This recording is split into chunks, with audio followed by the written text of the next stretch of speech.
하나님 감사합니다.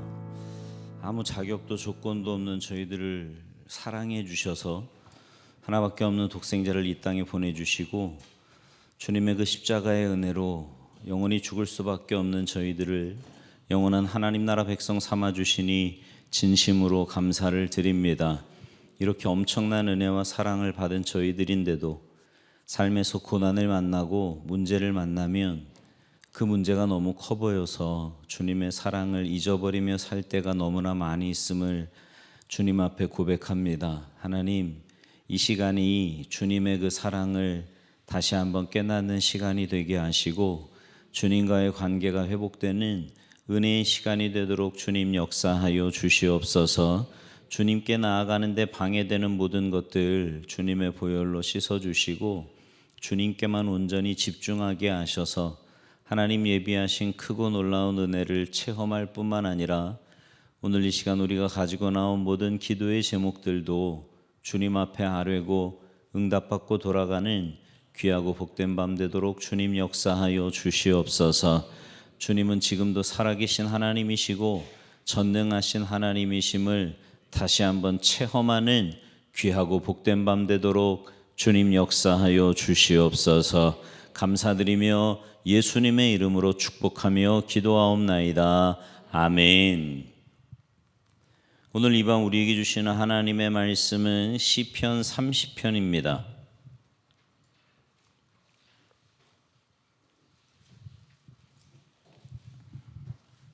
시편 30편 1절부터 12절까지 제가 한 절, 여러분이 한 절, 우리 한 절씩 교독하시겠습니다. 시편 30편 1절에서 12절까지 우리 한 절씩 교독하십니다. 여호와여, 내가 주를 높일 것은 주께서 나를 끌어내사 내 원수로 하여금 나로 말미암아 기뻐하지 못하게 하심이니이다. 여호와 내 하나님이여, 내가 주께 부르짖음에 나를 고치셨나이다. 여호와여, 주께서 내 영혼을 수월에서 끌어내어 나를 살리사 무덤으로 내려가지 아니하게 하셨나이다. 주의 성도들아, 여호와를 찬송하며 그의 거룩함을 기억하며 감사하라. 그의 노여움은 잠깐이요 그의 은총은 평생이로다. 저녁에는 울음이 깃들일지라도 아침에는 기쁨이 오리로다. 내가 형통할 때에 말하기를 영원히 흔들리지 아니하리라 하였도다. 여호와여, 주의 은혜로 나를 산같이 굳게 세우셨더니 주의 얼굴을 가리심에 내가 근심하였나이다. 여호와여, 내가 주께 부르짖고 여호와께 간구하기를 내가 무덤에 내려갈 때에 나의 피가 무슨 유익이 있으리요? 진토가 어떻게 주를 찬송하며 주의 진리를 선포하리이까? 여호와여, 들으시고 내게 은혜를 베푸소서. 여호와여, 나를 돕는 자가 되소서 하였나이다. 주께서 나의 슬픔이 변하여 내게 춤이 되게 하시며 나의 베옷을 벗기고 기쁨으로 띠띠우셨나이다. 이는 잠잠하지 아니하고 내 영광으로 주를 찬송하게 하심이니 여호와 나의 하나님이여, 내가 주께 영원히 감사하리이다. 아멘. 할렐루야. 오늘 이 저녁에 하나님의 은혜를 사모하여 주님 전에 모이신 여러분 모두에게 하나님의 크신 은혜와 사랑과 축복이 함께 하시기를 주님의 이름으로 축원합니다. 옆에 있는 분들, 앞뒤 분들과 인사하시겠습니다. 참 잘 오셨습니다. 영혼을 구원하고 열방을 회복합시다. 인사하세요.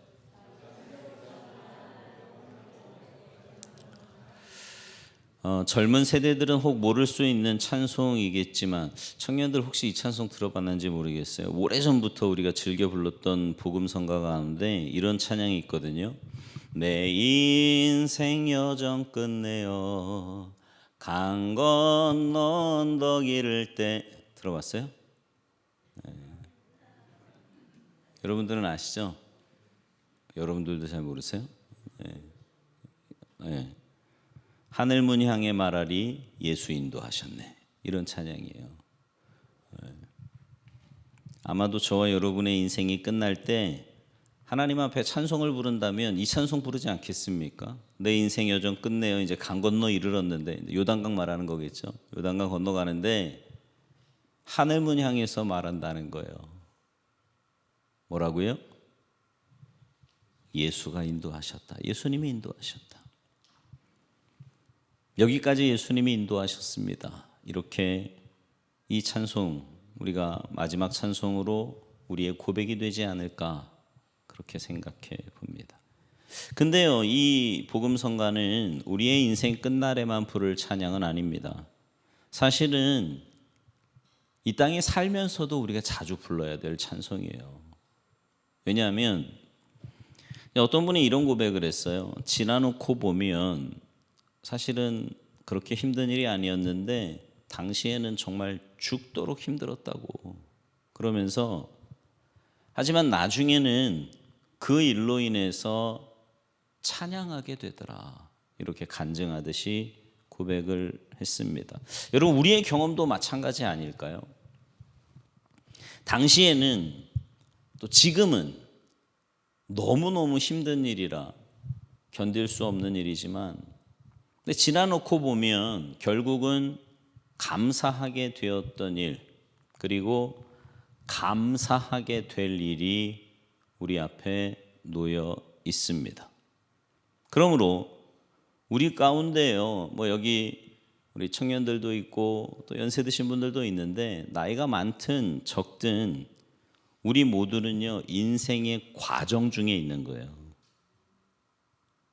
아직 끝난 사람은 없어 여기. 그럼 여기 없겠지, 그죠? 지금 과정 중에 있는 거예요. 지금 여러분이 당한 어떤 일 때문에, 지금 여러분이 어떤 사람 때문에 쉽게 결론을 내리고 쉽게 속단해서는 그래서 안 된다라는 거죠. 여러분, 자녀들에 대해서도 마찬가지예요. 많은 부모님들이 자녀가 속을 썩이면 그런 말 하잖아요. 내가 어쩌다가 저런 녀석을 내 몸으로 낳았을까, 이런 말 혹시 들어보셨어요? 네. 다 고상해, 그죠? 그런 말 안 하나 본데 그런 말 하거든요. 근데 부모님들이 놓치는 게 있습니다. 뭐냐면 그 자녀가요 지금 인생의 종점에 도달한 것이 아니라 진행 중인 과정에 있다는 거예요. 우리 자녀가. 그러니까 오늘은 내일로 가는 과정일 뿐입니다. 오늘은 내일로 가는 과정이다. 시작. 그러니까 우리 중에 누구도 꼬린 지점의 최종 목적지에 도달하지 않았어요.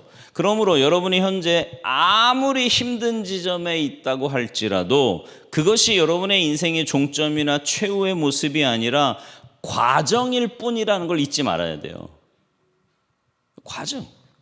그러니까 오늘 여러분의 아픔은 여러분의 과정입니다. 오늘 여러분의 눈물은 여러분의 과정이에요. 오늘 여러분의 한숨은 여러분의 과정이라고요. 오늘 여러분들이 힘쓰고 애쓰고 괴로워하고 고통하는 그 모든 것도 여러분의 과정일 뿐이다 라는 것을 기억해야만 합니다.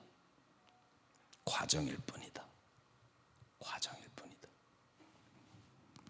왜 이런 말씀을 드리냐면 이제 오늘 본문이 그런 말씀을 우리에게 전하고 있기 때문인데요. 오늘 본문도 역시 다윗의 시입니다. 그가 지은 시편이 우리를 감동시키는 이유는 그가 아무런 고통이나 시련 없이 이 시를 지은 게 아니라 고통과 시련 속에서 이 시를 지었기 때문입니다. 오늘 본문인 이 시편 30편 역시 마찬가지인데요. 오늘 이 시의 제목 혹은 별명이 있어요. 그게 뭐냐면 슬픔을 기쁨으로 바꾸어 주시는 하나님. 한번 따라서 하실까요? 슬픔을 기쁨으로 바꾸어 주시는 하나님. 또 이런 별명도 있어요. 평생 이어져온 하나님의 은총에 대한 감사와 찬송시. 예. 저는 여러분이 이 시의 제목에도 아멘할 수 있기를 바라고 또 그렇게 고백할 수 있기를 바랍니다. 슬픔을 기쁨으로 바꾸어 주시는 하나님. 아멘. 나의 슬픔을 하나님은 반드시 기쁨으로 바꿔주실 겁니다. 지금 여러분의 슬픔을, 여러분의 고달픔을, 지금 여러분의 괴로움을 그 모든 것을 기쁨으로 바꾸실 그 하나님, 그런 제목으로 노래된 시가 바로 오늘 본문 말씀입니다.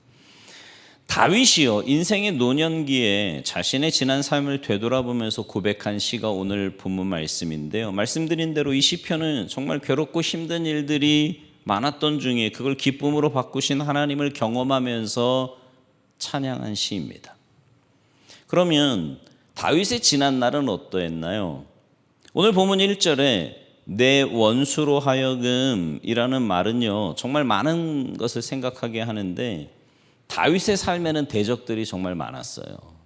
다윗의 삶에. 자, 시편 3편 1, 2절을 보면 이런 말씀이 있거든요. 같이 읽어볼까요? 시작. 여호와여, 나의 대적이 어찌 그리 많은지요. 일어나 나를 치는 자가 많으니이다. 많은 사람이 나를 대적하여 말하기를 그는 하나님께 구원을 받지 못한다 하나이다. 그러니까 이런 말씀에서도 우리가 알 수 있는 것처럼 다윗에게는 대적이 정말 많았는데 첫 번째 대적은 뭐냐면 바로 사람입니다. 사람.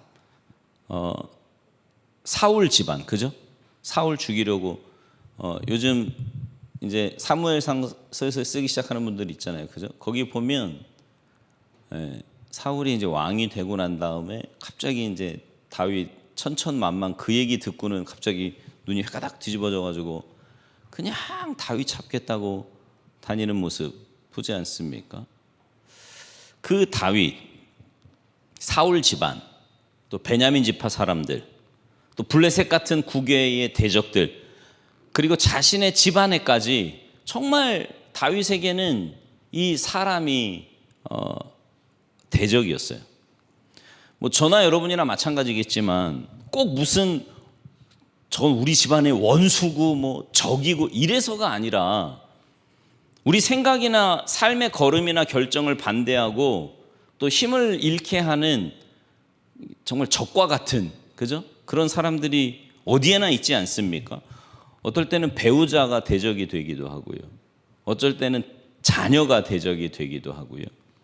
무엇보다 내 자신이 나의 대적이 되는 그런 숱한 일들도 우리에게 있잖아요. 그래서 다윗처럼 여호와여, 나의 대적이 어찌 그리 많은지요, 이런 고백할 수 있다는 거죠. 여러분 살면서 그런 고백 안 해보셨어요? 주변에 특히 뭔가 일이 좀 꼬이고 뭔가 문제가 좀 생기고 이러면 다 대적같이 보이지 않습니까? 그죠? 네. 그럴 때가 있지요. 그런가 하면 다윗의 또 다른 대적은 그의 질병이었어요. 오늘 보면 2절 한번 볼까요? 2절 시작. 여호와 내 하나님이여, 내가 주께 부르짖음에 나를 고치셨나이다. 아멘. 이 공동번역이요, 이 구절을 이렇게 번역했는데 한번 들어보세요. 야훼 나의 하나님, 살려달라 외치는 내 소리를 들으시고 병들었던 이 몸을 고쳐주셨습니다. 무슨 말이냐면 성경에 정확한 기록은 없어요. 다윗이 어떤 병에 걸렸는지. 하지만 다윗도 심각한 질병을 앓았던 적이 있었던 것으로 보입니다. 근데 여러분 가만히 생각해 보면 우리 가운데 누가 심각한 질병 안 걸려본 사람 있어요? 물론 이제 죽을 병 뭐 이런 거 말고, 그런 거 말고 웬만하면 다 병 한 번씩 걸려보잖아요, 그죠? 다윗도 그랬던 것 같아요. 근데요, 여러분 이 질병이라는 게요 사실은 굉장히 무서운 거 아닙니까? 우리가 금요기도회 때 환우들을 위해서 기도하는 시간도 많이 있지만 여러분 이 질병이라는 것만큼 인생의 대적은 또 없는 것 같아요. 왜냐하면 이게 질병에 특별히 이렇게 좀 심각한 병이 있잖아요. 뭐 암, 뭐부터 시작해가지고 그런 비슷한 병들을 이렇게 딱 걸리면 인생의 시계가 이렇게 딱 멈추는 것 같아요. 고장난 시계가 되어버립니다. 뭐 저희 집안에도 암 환자들도 있고 또 제가 이제 이렇게 암에 걸린 분들 기도해주고 하면서 많이 만나는데 그분들이 공통적으로 하는 얘기가 뭐냐면 암이 딱 걸리면 비포와 애프터가 완전히 바뀐다는 거예요. 암에 딱 걸리는 순간 인생이요 완전히 바뀐다. 그러니까 질병은요 우리의 오늘을 멈추게 만들고 내일을 꿈꾸지 못하게 만듭니다. 일을 못하게 만들고요. 사랑하는 사람의 손도 잡지 못하게 만드는 것이 이 질병이라고 하는 원수, 질병이라는 대적입니다. 그래서 오늘 본문에서요. 다윗이 내 대적들이 많다고 말하면서 그가 말하는 대적이 그 대적 가운데 하나가 질병이라는 겁니다. 여러분 가운데 아파 보신 분들, 또 여러분의 가족들 중에 아파 보신 분들은 이 의미를 잘 알 거예요. 그러니까 사실은요, 질병에 걸린 사람이 제일 힘들어요. 근데 가족도 만만치 않습니다. 제가 아는 후배 목사님이 이제 사모님이 암에 걸렸어요. 수술을 3번이나 했어요. 유방암에 걸렸는데 수술을 결국은 다 절제했거든요. 근데 그 목사님이 저한테 그런 얘기 하더라고요. 형, 내가 예전에 환우들을 위해서 기도할 때는 그냥 아픈 사람만을 위해서 기도했는데 자기가 옆에서 암 환자를 같이 이렇게 해보니까 가족들 처음엔 한 10kg 빠지더라고요. 그 목사님도 간호하면서 가족들의 그 아픔을 알게 됐다는 거예요. 질병만큼 우리를 절망케 만드는 대적이 또 있을까 싶어요.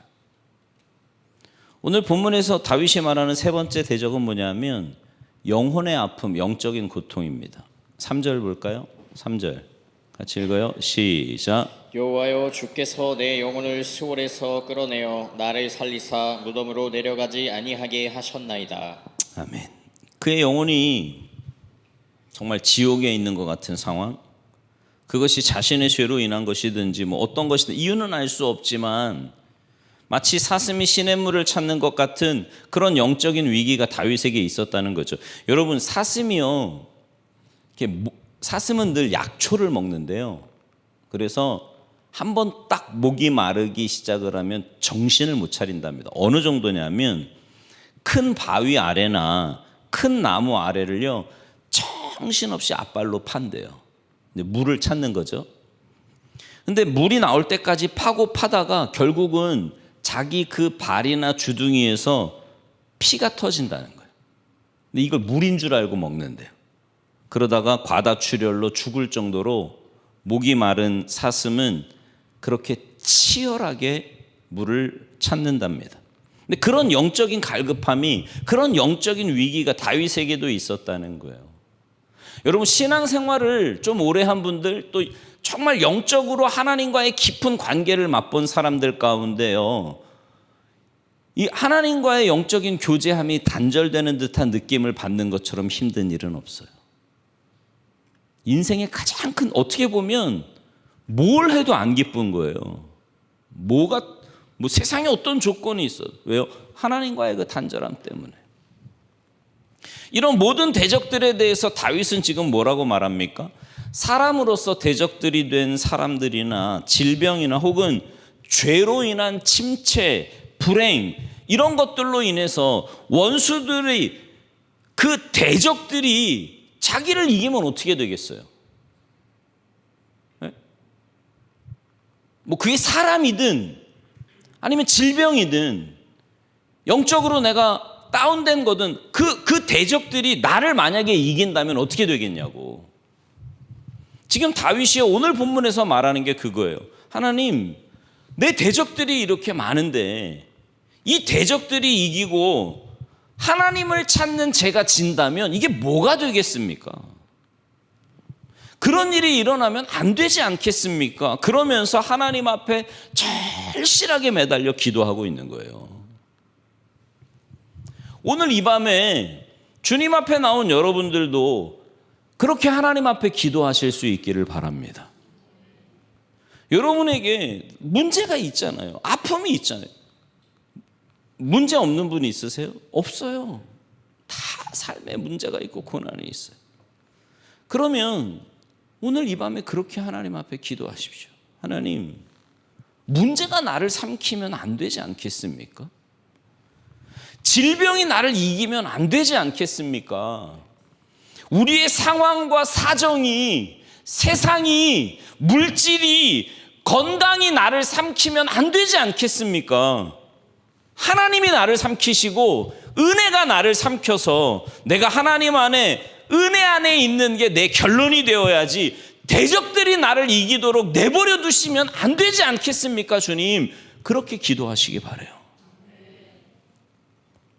다윗이 그렇게 간절하게 하나님 앞에 기도했더니 하나님은요, 원수들이 다윗으로 인하여 기뻐하지 못하게 만드신 거예요.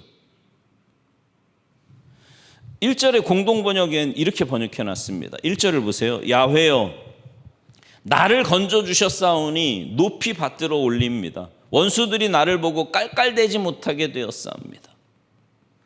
여러분, 이 표현이 좋지 않습니까? 내가 지금 대적들에 둘러싸여서 힘든데 이 대적들 때문에 내가 지금 원수들이 나를 보고 깔깔대며 비웃는 그런 것으로 결론 나지 않도록, 원수들이 이겨서 승리감에 도취하지 않도록 하나님이여 그들이 이기는 게 아니라 하나님의 백성인 내가 이기게 하여 주시옵소서. 하나님의 백성인 내가 마지막 승자가 되도록 주님 도와주시옵소서. 그렇게 기도하고 있는 거예요. 그랬을 때 어떻게 돼요? 자, 오늘 본문 1절부터 3절을 좀 다시 한번 읽겠습니다. 1절부터 3절 시작. 여호와여 내가 주를 높일 것은 주께서 나를 끌어내사 내 원수로 하여금 나로 말미암아 기뻐하지 못하게 하심이니이다. 여호와 내 하나님이여 내가 주께 부르짖음에 나를 고치셨나이다. 여호와여 주께서 내 영혼을 수월에서 끌어내어 나를 살리사 무덤으로 내려가지 아니하게 하셨나이다. 아멘. 그의 대적들로 인해서 그렇게 하나님 앞에 부르짖었더니 하나님께서 이기게 하셨다는 겁니다. 여러분의 힘들고 어려운 상황도 마찬가지예요. 하나님 앞에 부르짖어 기도할 때 여러분을 반드시 이기게 할 줄로 믿습니다. 여러분, 그 믿음 갖고 기도하는 거예요. 그 믿음 갖고.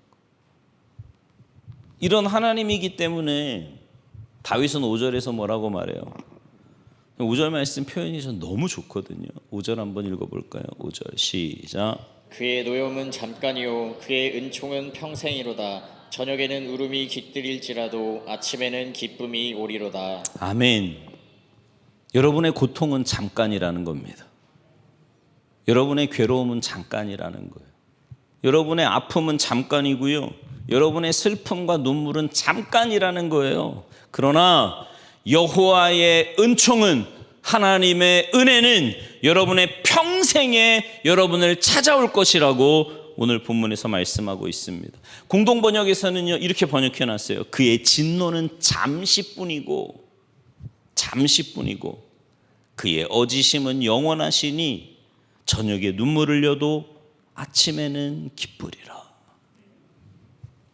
여러분, 이 밤에 우는 여러분들에게 내일 아침 웃게 되는 일이 벌어지기를 주님의 이름으로 축복합니다. 지금 힘들고 아파하는 여러분들에게 내일 아침이 황홀하고 찬란하고 복된 아침이 되기를 주님의 이름으로 축원합니다. 하나님은요 다윗이나 우리를 고통 가운데 두실 때가 있지요. 그러나 오늘 본문은 뭐라고 말씀해요? 그거 잠깐이래요. 잠깐이라. 또 하나님께 범죄하고 교만해서 그것 때문에 고난에 처할 수도 있습니다. 다윗도 그렇게 범죄해서 스스로 고난에 빠진 적이 있어요. 그런데 다윗은 뭐라고 말하는 거예요? 그것조차도 잠깐이라는 거예요. 잠깐.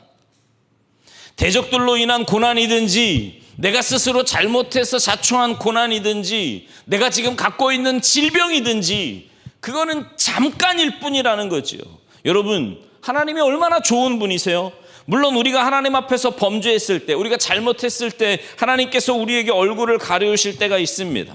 여러분, 오늘 본문 8절부터 10절을 좀 보겠어요. 8절부터 10절 말씀 같이 읽습니다. 시작. 여호와여 내가 주께 부르짖고 여호와께 간구하기를 내가 무덤에 내려갈 때에 나의 피가 무슨 유익이 있으리요? 진토가 어떻게 주를 찬송하며 주의 진리를 선포하리이까? 여호와여 들으시고 내게 은혜를 베푸소서. 여호와여 나를 돕는 자가 되소서 하였나이다. 아멘. 무슨 말이에요?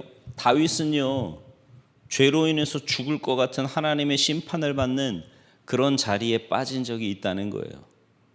그럴 때 다윗은 여호와께 부르짖어 간구합니다.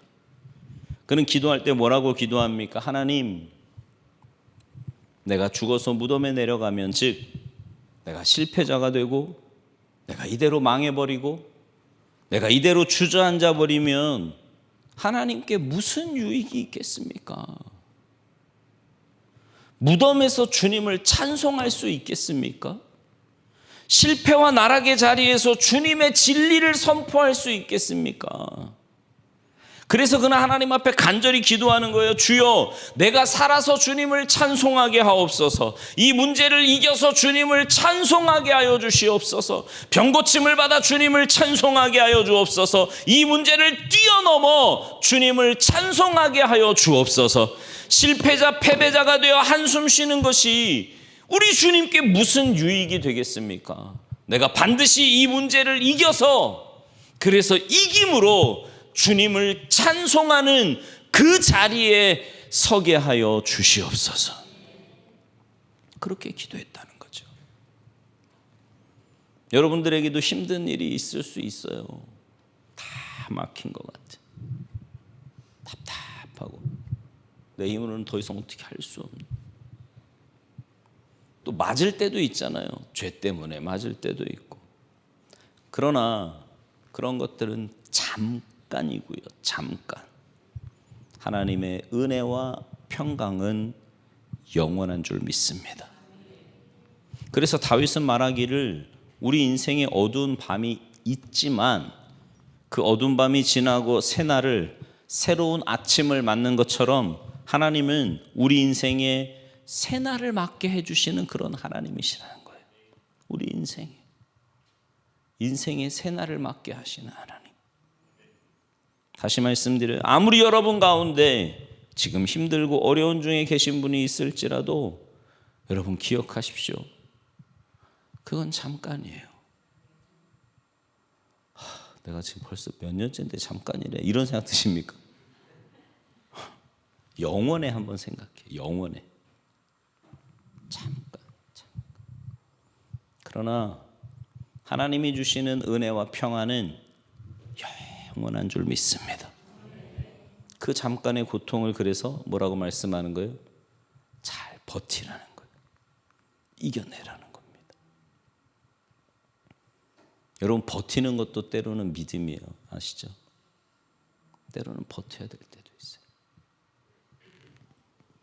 이제 다윗은 결론적으로 말합니다. 11절 12절 같이 읽습니다. 시작. 주께서 나의 슬픔이 변하여 내게 춤이 되게 하시며 나의 베옷을 벗기고 기쁨으로 띠띠우셨나이다. 이는 잠잠하지 아니하고 내 영광으로 주를 찬송하게 하심이니 여호와 나의 하나님이여 내가 주께 영원히 감사하리이다. 아멘. 공동번역은요, 이 부분을 이렇게 번역합니다. 주님은 나의 통곡하는 슬픔을 춤으로 바꿔주시고 베옷을 벗기시고 잔치옷으로 갈아입히셨습니다. 내 영혼이 끊임없이 주를 찬미하라 하심이니 야훼 나의 하나님, 이 고마우심을 노래에 담아 영원히 부르리이다. 무슨 말이에요? 지금 같은 말을 제가 계속 반복하고 있어요. 하나님은 다윗의 슬픔이 변하여 춤이 되게 하셨습니다. 그의 고통의 베옷을 벗겨 기쁨이 되게 하셨어요. 그래서 다윗은 오늘 본문에서 하나님을 찬양하되 영원히 감사 찬송하겠노라고 고백하고 있는 겁니다. 여러분, 우리도 이렇게 될 줄 믿습니다. 지금 여러분의 힘들고 아픈 것, 그거 잠깐이 되게 하실 거고요. 정말 잠깐이 되게 하실, 잠깐.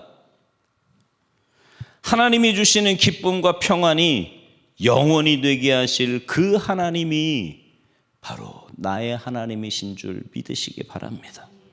여러분의 하나님이세요. 여러분의 하나님. 여러분, 이 시편 30편에는요 뚜렷한 특징이 하나 있습니다. 이게 오늘 본문에서 가장 중요한 건데, 그것은 바로 여호와라는 하나님의 이름이요 이 시편 30편에 가장 많이 등장한다는 거예요. 시편 30편의 특징은 뭐냐면 여호와라는 이름이 10번 나오고요, 주라고 하는 말이 13번 나오고요, 내 하나님이라는 표현이 2번 나와요. 안 세봐도 나와. 내가 다 셌거든. 궁금하면 집에 가서 세봐. 정 궁금하면 여기서 세지 말고. 여러분 보세요. 그러니까 12절밖에 안 되는 이 짧은 절에요 하나님의 이름을 언급하는 게 25번이나 나오는 거예요. 오늘 다윗이 이 시편을 통해서 우리에게 뭘 말하고 있는 겁니까? 너 지고 가는 짐이 지금 무거우냐? 인생의 짐이 무겁고 고통스러우냐? 주님을 바라봐라. 주님. 너의 하나님은 여호와이시다. 여호와 하나님을 바라보는 자에게 하나님, 제가요 이렇게 고난 가운데 있는 분들 이렇게 상담할 때면 제가 꼭 하는 말이 있어요. 뭐냐면 우리 고난을 만나면 우리의 시선이 고난에 머무르기가 굉장히 쉬워요. 왜냐하면 너무 커 보이잖아요, 고난이. 근데 고난에 시선이 머무르면 고난 속으로 계속 빨려 들어갑니다. 이길 수가 없어요. 고난을 만나면 뭘 해야 되냐면 눈을 들어 하나님을 봐야 돼요. 내게 영원한 평안을 주실 하나님, 내게 은혜를 베풀어 주실 하나님, 그 하나님을 보는 거예요. 그러면 그런 자에게 그 고통은 잠깐이고 영원한 기쁨과 평안이 넘쳐나게 하실 거라고, 여호와 하나님이 바로 저와 여러분의 하나님인 것을 주목하게 만들고 있는 거예요. 사진 한 장 보여드릴게요. 사진. 그 거인의 손자국 띄워주세요. 권사님.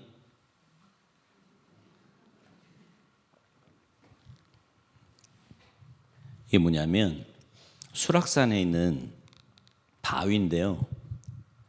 제목이 거인의 손자국이에요. 손자국 같아? 어때요? 그죠? 손으로 푹 판 것 같잖아. 그래서 제목이 거인의 손자국이에요.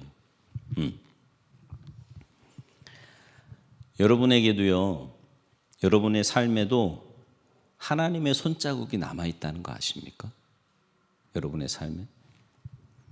아마 여기 계신 우리 부모님들은요, 여러분들에게 찍힌 하나님의 손자국이 여러분의 자녀들이 아닐까 싶어요. 자녀들을 보면서 어떻게 이렇게 귀한 자녀들을 주셨을까? 그 자녀들이 여러분에게 주신 하나님의 사랑의 손자국일 수 있어요. 우리 모두 지난 삶의 구비구비마다 하나님이 인도하신 증거, 하나님의 손자국이 선명하게 새겨져 있습니다.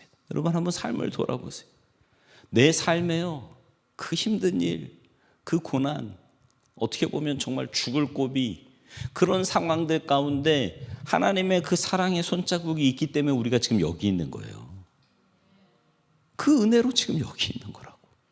네. 그러므로 그 하나님을 기억하면서 오늘 시인은 뭐라고 말해요? 지금 힘듭니까? 지금 아프신가요? 괴롭습니까? 그거는 잠깐뿐이라는 걸 기억하십시오.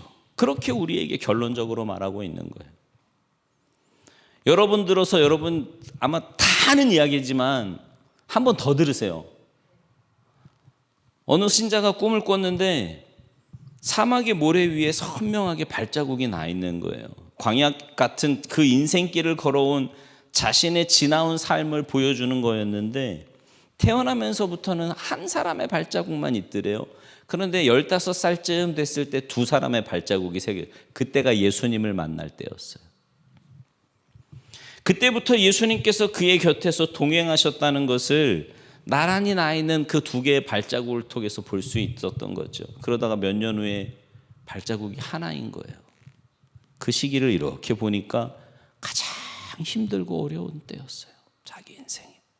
주님께 묻습니다. 주님, 제가 가장 힘들고 어려운 때였는데 저 때 어디 계셨어요? 왜 저 때는 발자국이 하나밖에 없는 겁니까? 그랬더니 주님이 뭐라 그러셨냐면 그거 네 거 아니고 내 거야. 내가 너 업고 간 거야. 내가 너 업고 간 거야. 여러분, 주님께서요, 여러분과 늘 함께 걸어오세요. 뿐만 아니라 가장 힘들고 괴롭고 아플 때, 고통스러울 때, 그때 주님은 우리를 그냥 두지 않으시고 우리를 업고 가신다는 거예요. 여러분의 자녀들의 인생도 마찬가지입니다. 여러분의 자녀들의 곁에 그들이 미처 깨닫지 못할지라도 주님께서 동행하시며 가장 힘들고 아플 때 주님께서 그들을 업어서 안아서 그들을 인도하신다는 것을 믿으시기 바랍니다. 그래서 오늘 본문이 우리에게 결론적으로 말하는 게 이거 아니에요? 내 인생 여정 끝내요. 강 건너 언덕 이를 때 하늘 문 향해 말하리. 예수 인도하셨네. 주님이 인도하셨습니다. 내 인생 내 힘으로 살아온 게 아니라 주님이 인도하셨습니다. 우리가 지금 주님 앞에 부를 찬송도 바로 이 찬양인 줄로 믿습니다. 다윗이 오늘 뭐라고 말해요? 자신에게 사람인 대적들이 있고요, 질병도 있었고 영적인 시련과 아픔과 침체도 있었다는 거예요. 그 모든 것에서 하나님께 부르짖을 때 나와 함께 하시는 하나님, 나를 인도하시는 그 하나님께서 나를 그 지독한 자리, 절망의 자리에서, 아픔의 자리에서 끌어올리셔서 나를 이기게 하셨다. 그래서 시인이 결론적으로 뭐라고 말해요? 우리의 눈물은 잠깐입니다. 우리의 고통은, 우리의 아픔은 잠깐입니다. 지금 여러분이 힘들고 아픈 거 잠깐입니다. 그 잠깐보다 더 크고 놀라운 하나님의 평강과 은혜가, 그 영원한 삶이 여러분을 기다리고 있다는 겁니다.